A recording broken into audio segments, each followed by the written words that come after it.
धरती पर कुछ एक्सपेरिमेंट्स कर रहे होते हैं, उनके सैंपल्स ले रहे होते हैं कि तभी उन्हें नोटिफिकेशन आती है, यानी खबर मिलती है कि यहाँ पर तूफान आने वाला है और उन्हें फौरन से अपने स्पेसशिप तक जाना होगा। अब वो सब साइंटिस्ट अपने स्पेसशिप की तरफ बढ़ने लगे, लेकिन उनमें से एक साइंटिस्ट जो कि बॉटनिस्ट भी थे, उनसे कोई चीज टकराती है तो वो वहीं पर रुक जाते हैं और तूफान में कहीं गुम हो जाते हैं। और स्पेसशिप में सब साइंटिस्ट उनसे कांटेक्ट करने की काफी कोशिश कर रहे होते हैं, लेकिन ऐसा नहीं हो पाता और ना वो उन्हें ढूंढ पाते हैं। वो सब समझते हैं कि शायद मार्क अब इस दुनिया में नहीं रहे, तो वो वहाँ से निकल आते हैं। लेकिन उधर हम मार्स में देखते हैं कि मार्क अभी जिंदा पेट में एक रोड चला गया हो, जिसे निकालते हुए उसे काफी दर्द हो रहा होता है। वो जैसे तैसे करके चलते हुए उस चैम्बर तक जाते हैं जो सब साइंटिस्ट ने अपने शेल्टर के लिए यहाँ पर लगाया था। वो वहाँ पर जाकर इस रोड को निकालते हैं, लेकिन काफी परेशान भी होते हैं कि अब वो बाकी साइंटिस्ट से कांटेक्ट कैसे करेंगे। वहाँ यहाँ पर स्पेसशिप है, तो क्या वो सारी जिंदगी मार्स पर ही रहेंगे? और तो तूफान की वजह से उनके पास कोई वेपन भी नहीं है। वो जानता था कि स्पेस में जो अगला प्रोजेक्ट आएगा, यानी जो अगला स्पेसशिप लैंड करेगा, वो 4 साल बाद होगा। तो 4 साल का अरसा तो बहुत ज्यादा है, यानी इस टाइम पीरियड में जो उसके पास खाना है वो काफी नहीं है। वो मर भी सकता है, तो उसे कुछ न कुछ जरूर करना होगा। अब यहाँ पर वो प्लान्स करने लगता है। उसके पास कुछ आलू होते हैं जिन्हें यूज करके वो और भी आलू उगाना चाहता था, और शायद इसीलिए वो सारे साइंटिस्ट एक्सपेरिमेंट्स कर रहे थे इस प्लानेट की सोइल पर। तो मार्क अपनी डायरी में कुछ नोट्स बनाने लगता है और बाहर जाकर सोइल में खेती करने लगता है ताकि वो आलू को उगा सके। लेकिन यहाँ पे एक सबसे बड़ा इशू ये था कि मार्स में पानी बहुत कम था, इवन था ही नहीं, बस वही पानी जो साइंटिस्ट अपने साथ लाते हैं। तो ये तो यहाँ पर रहने के लिए काफी नहीं था। लेकिन लकीली मार्क क्योंकि एक बॉटनिस्ट था, तो वो जानता था कि पानी को किस तरह से प्रोड्यूस किया जा सकता है और ये सारी कल्टीवेशन कैसे की जा सकती है। तो वो हाइड्रोजन और ऑक्सीजन को जलाकर उसे पानी बनाने की कोशिश करता है। लेकिन पहली ट्राई में तो वहाँ पर बहुत बड़ा ब्लास्ट होता है, क्योंकि यहाँ पर उसने उस ऑक्सीजन की कैलकुलेशन नहीं जो कि वो वहां से इनटेक कर रहा था। लेकिन नेक्स्ट ट्राई में पूरी कैलकुलेशंस के बाद जब वो दोबारा ट्राई करता है तो यहाँ पर पानी बनना शुरू हो जाता है। अब मार्क उस जगह पर पानी प्रोड्यूस करता है जहाँ पर मिट्टी में उसने वो पौधा उगाया होता है, और कुछ ही दिन में देखते ही देखते वो पौधा थोड़ा सा बाहर आता है। तो मार्क ये देखकर बहुत खुश होता है, उसे जीने की होप मिलती है। दूसरी तरफ दुनिया में ये डिक्लेयर कर दिया जाता है कि मार्क अब इस दुनिया में नहीं रहा। इवन उसका फ्यूनरल भी कर दिया जाता है। लेकिन तभी हम एक लड़की को देखते हैं जो कि सैटेलाइट को देख रही होती है और उससे मार्स की क्लिप्स को देखती है। तो उसे पता चलता है कि मार्क अभी भी जिंदा है, क्योंकि वहाँ पर जो सामान पहले कहीं और पड़ा हुआ था वो अब किसी और जगह पर शिफ्ट हो चुका है, और ये सोलर पैनल्स होते हैं जो कि मार्स ने ही शिफ्ट किए होते हैं। वो लड़की अपने सीनियर्स को बताती है और वो भी समझ जाते हैं कि मार्क अभी जिंदा है।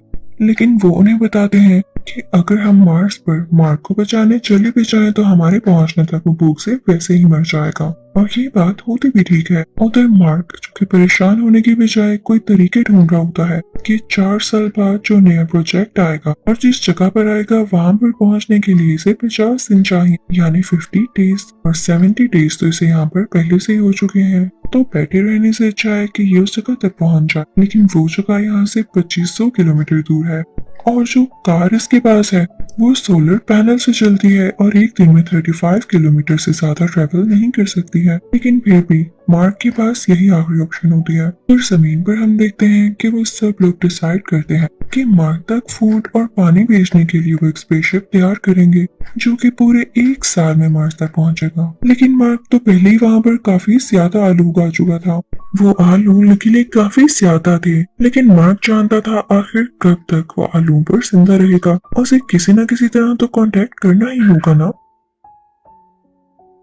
मार्क एक ऐसी जगह पर पहुंचता है जहां पर कैमरा होता है। ये ऐसा कैमरा होता है जो कि मार्स की पिक्चर्स दुनिया तक भेज सकता है। मार्क वहां पर 3 बोर्ड्स भी लगाता है। दरमियान वाले बोर्ड पर लिखता है कैन यू सी मी, कि क्या आप मुझे देख सकते हैं। लेफ्ट साइड पर नो लिखता है और राइट साइड पर यस लिखता है। और जब दुनिया वाले ये देखते हैं तो वो कैमरा यस की तरफ मूव करते हैं। तो मार्क बहुत ज्यादा खुश होता है कि चलो शुक्र है, इन लोगों को पता तो है कि मैं जिंदा हूँ। और अब ये कोड वर्डिंग में दुनिया वालों से बात करने लगता है। वहाँ पर मार्क को ये भी बताया जाता है कि उसके लिए खाना भेजा जा रहा है।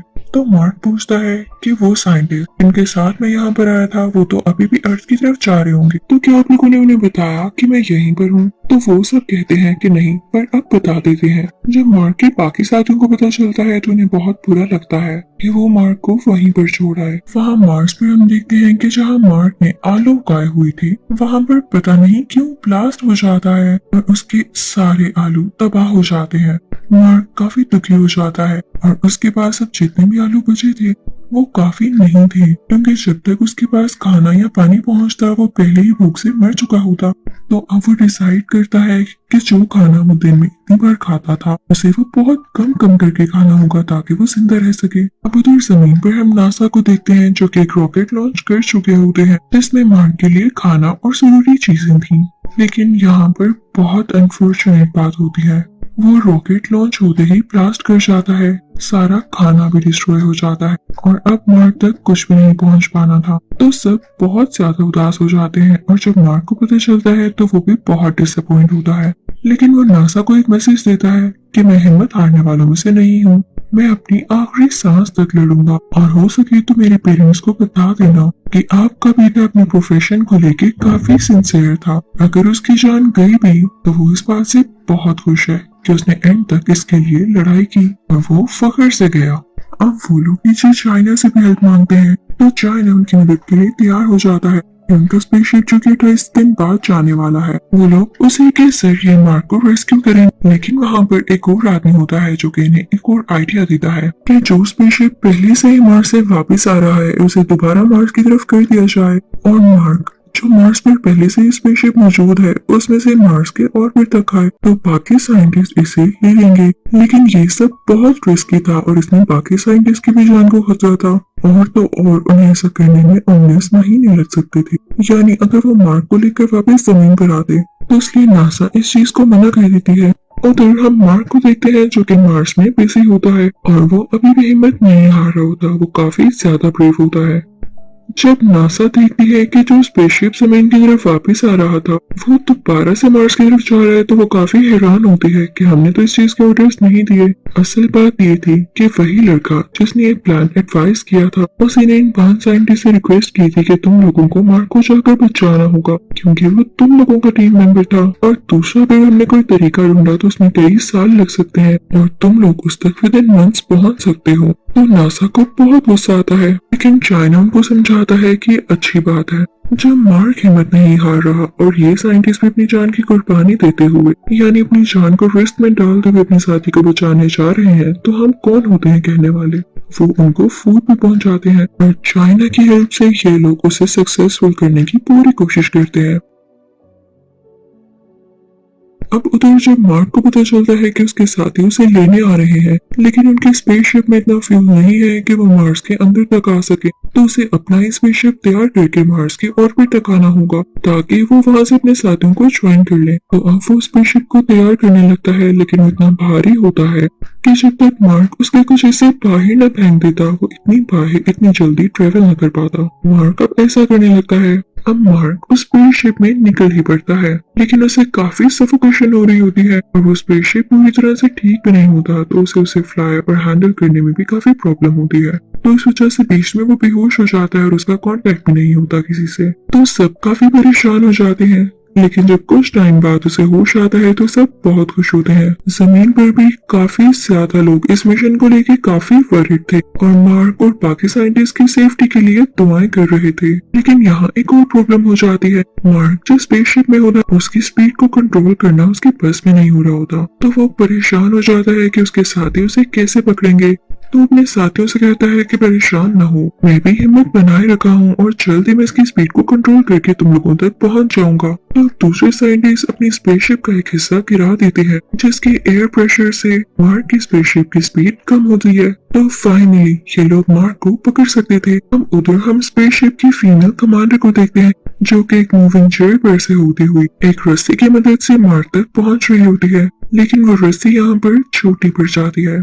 यहाँ पर मार्क इनसे काफी दूर रह जाता है तो वो इनसे कहता है कि मैं स्पेसशिप में एक होल करूंगा यहाँ पर मार्क अपने स्पेस सूट के अंदर एक होल बनाता है, जिससे उसके स्पेस सूट पे हवा जाने लगती है और उसका प्रेशर बढ़ जाता है और उसी प्रेशर से वो अपनी डायरेक्शन चेंज करता है और मूव करने लगता है और फाइनली उसे फीमेल कमांडर तक पहुंच ही जाता है। वो बहुत खुश होता है कि अब उसकी जान बच चुकी थी और वो रेस्क्यू कर लिया गया था। लेकिन तभी वहाँ पर कोई मूवमेंट होती है। मार्क का हाथ फीमेल कमांडर के हाथ से छूट जाता है, लेकिन जल्दी वो कमांडर उसकी तरफ रस्सी पहनती है, जिससे मार्क पकड़ लेता है। अब फाइनली मार्क उस स्पेसशिप के अंदर आ जाता है और सब लोग बहुत ज्यादा खुश होते हैं कि उनका मिशन सक्सेसफुल रहा। अब हम देखते हैं कि वो सब फाइनली दुनिया पर लैंड कर चुके होते हैं और यहाँ पर मार्क सब साइंटिस्ट का हेड बन जाता है और उन्हें सिखाने लगता है कि अगर आप स्पेस में फंस जाएं तो खुद को किस तरह से बचा कर रखना है, कभी भी हिम्मत नहीं हारनी। और इसी के साथ ये मूवी यहीं पर एंड हो जाती है। Thank you for watching.